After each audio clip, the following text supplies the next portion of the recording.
อนสานบ่ทันได้สวยเฮ็ดหยังวันจันทร์ตื่นมาล้างหน้ากะเกียมเดินทางขับรถด้วยความระวังคำเมียสั่งจงมีสติหลายปีทนสู้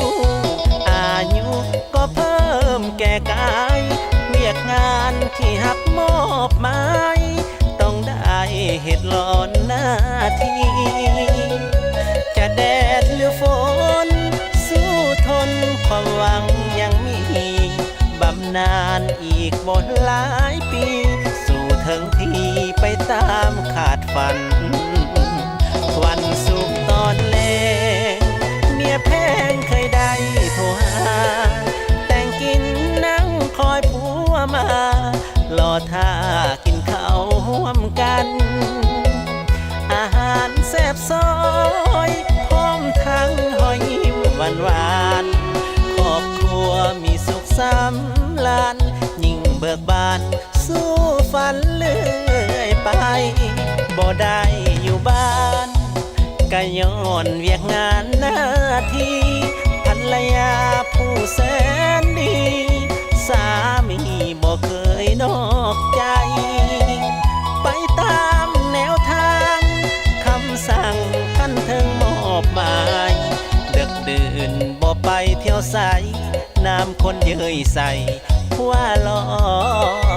วันสุข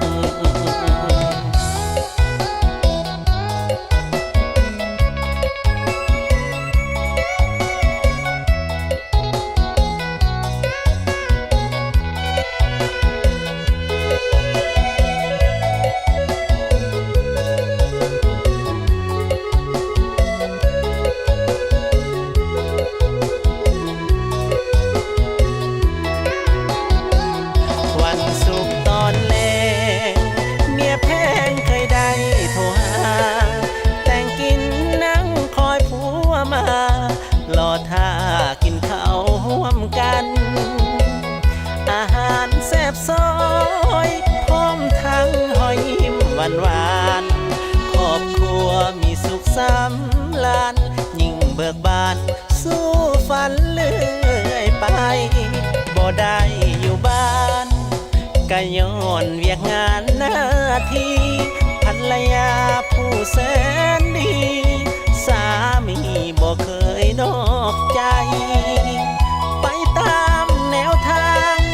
คำสั่งท่านถึงมอบหมายดึกดื่นบ่ไปเที่ยวใสน้ำคนเย้ยใส่ว่ารอวันสุข